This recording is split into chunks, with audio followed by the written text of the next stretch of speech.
সুপ্রভাত বন্ধুরা, আমি মনিকা ব্লগের লাইফস্টাইল চ্যানেলে তোমাদেরকে অনেক অনেক অনেক স্বাগত জানিয়ে আজকে সকালবেলা নতুন একটা ভিডিও শুরু করছি। বন্ধুরা, তোমরা কেমন আছো? দূরে কাছে যে যেখান থেকে আমার ভিডিওটি দেখছো, বড়দেরকে জানাই আমার প্রণাম, ছোটোদেরকে জানাই আমার অনেক ভালোবাসা। তো আজকের সকালটা শুরু হয়েছে অনেকটা বেলা করে, কারণ আজকে ঘুম থেকে উঠেছি অনেকটা লেট হয়ে গেছে। তো যাই হোক, এখন দেখো অর্জুনকে খাওয়ালাম, খাইয়ে একবার পড়তে বসিয়েছিলাম। আর বিছানাটার অবস্থাটা শুধু দেখো খালি, এই শীতের দিনে বিছানার অবস্থা এরকম বেহাল হয়ে থাকে। তো কিছু করার নেই, এরকম অবস্থাতেই ছিলাম এখন পর্যন্ত। আর এখন আমি গুছিয়ে নেবো বলে দেখো সমস্ত মানে কাঁথা ব্ল্যাঙ্কেট যা যা ছিল সমস্ত একদম ভালোভাবে ভাঁজ করে নিয়ে একদম রেখে দিচ্ছি। আর এই বছরে এই কভারটা দিয়ে আমি যা সমস্যায় পড়েছি, একদমই ভালো লাগে না। বারবার শুধু এরম হয়ে যায়, শুধু গুটিয়ে গুটিয়ে যায়, আমাকে আবার এই দিক থেকে এদিক করতে হয়, ওদিক থেকে ওদিক করতে হয়, আর ভালো লাগছে না। আর কিছুদিন শীত আছে, আর সেরকমভাবে কোনো কিছু করব না পরের বছর, আর এই ব্ল্যাঙ্কেটটা বেরই করব না, এটাই হচ্ছে একটা ব্যাপার। তো যাই হোক, ভীষণই এবছরটা জ্বালালো আর কি এই কভারটা দিয়ে পরে। তো আবার ভাবছি যে আবার বের করলে তো আবার এটাকে কেচে তুলতে হবে, তারপরে আবার বের করতে হবে। তো সেই জন্য আমি এই হালকা পাতলা কাঁথাটাই নিই, আর সেরকমভাবে অতটাও ঠান্ডা নেই, তো তার জন্য আর অতটা মোটা ব্ল্যাঙ্কেট লাগে না। তো দেখো সমস্ত কিছুই আমি গুছিয়ে নিলাম, আর বিছানাটা যেন একদম পাহাড় হয়েছিল। দেখো ওগুলো গুছিয়ে তুলে নিতে বিছানাটা কত ফাঁকা হয়ে গেল। তো দেখো অনেকটা পরিশ্রম হয়ে গেল, একটু জল খেয়ে নিলাম। তো জল খেয়ে নিয়ে এরপরে ঝাড়ু দিয়ে বিছানাটা বেশ টান টান করে ঝেড়ে নেবো। আর আজকে চাদরটা কাচবো না, কালকেই চাদরটা মিলেছি আর কি। তো তার জন্য আজকে আর চাদর মানে নতুন করে মিলবো না। তো চলো আমি বিছানাটাকে ঝেড়ে নিচ্ছি ভালোভাবে ঝাড়ু দিয়ে। তো ঝাড়ু দিয়ে বিছানাটাকে সুন্দরভাবে গুছিয়ে নেওয়ার পর তারপরে আমি নিচেটাও বাগিয়ে নেবো। তো আজকে এক জায়গায় নেমন্তন্ন আছে, নেমন্তন্ন মানে ঠাকুরের নাম বসেছে, তো সেখানেই গোটা গ্রামের মানুষকে খাওয়ানো হয়, নামযজ্ঞ আর কি যাকে বলে। তো সেখানেই যাব। তো তার জন্যই আজকে খুব একটা হুটোপাটা নেই, কাজগুলো হুটোপাটা করে সেরে নিচ্ছি বটে। রান্নাবান্নার কোনো তাড়াতাড়ি নেই, রান্নাবান্না তো আজকে করতেই হবে না, এরকম একটা ব্যাপার। এসে রাত্রিবেলা রান্নাবান্না করব। তো এখানে তো অর্জুনের খেলনার চারিপাশ দিয়ে একদম খারাপ অবস্থা হয়ে আছে।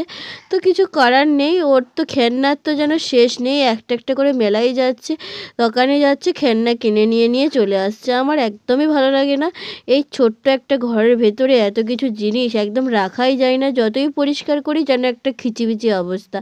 কী আর করা যাবে, জিনিস বেশি হয়ে গেলে, জায়গার পরিমাণ কম হয়ে গেলে যা হয় আর কি। তো যাই হোক, আর কি করা যাবে, করার কিছু নেই, এই সমস্ত কিছু নিয়েই কাটাতে হবে জীবন, তাই তো। তো দেখো এখন আমি ঘরটাকে ভালোভাবে মুছে নিচ্ছি।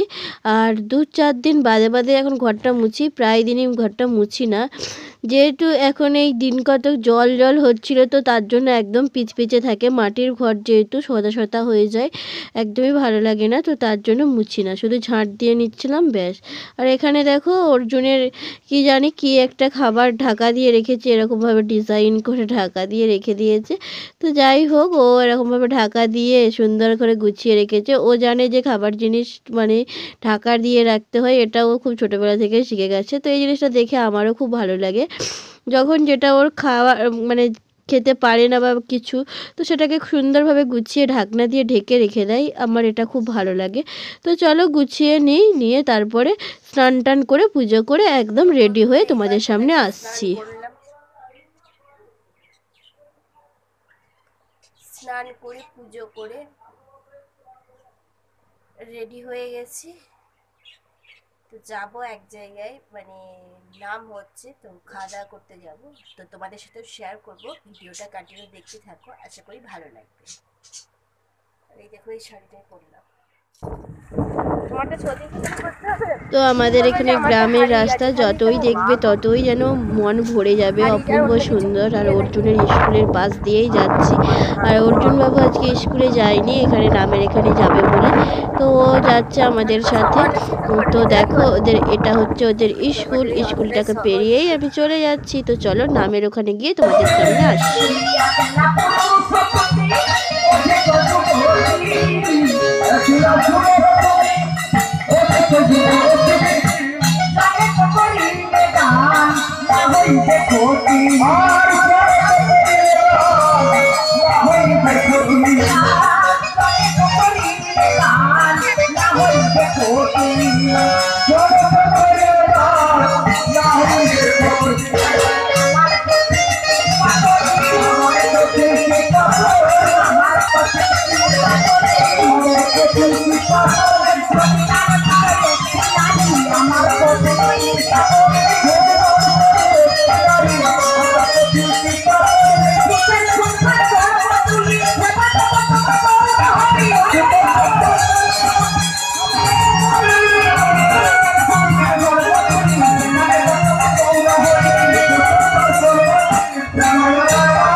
প্রভু গো, আপনার অধিক যুবতী থেকে আমি যদি একটি নারী আমার দান করেন, তাহলে আমরা দুজনে মিলে সুখে সংসার করব আর তোমার সেবা পূজা দেব। তখন প্রভু বলেন, শোনো তুমি এক কাজ করবে, তুমি আগামীকাল প্রভাতে আসবে, রমণীর দ্বারে যাবে।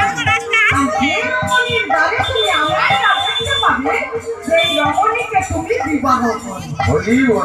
যেই না বলেছে মা বিয়ে করবে, বিয়ে করে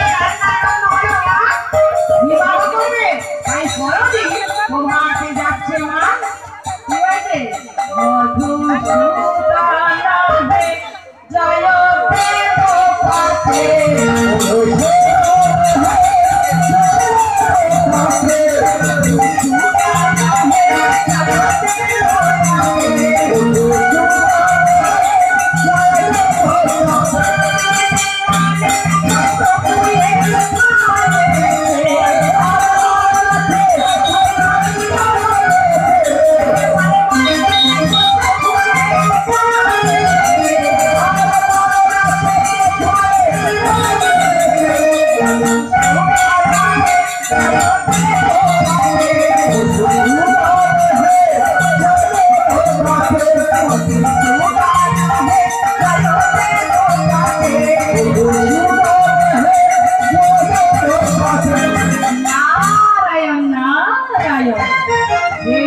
প্রবেশ করেছি এমন সময় একটা রমণীর দ্বারে চরণে রেখেছে, তাকে সেখানে গোবিন্দ আমার সেখানে বিরাজ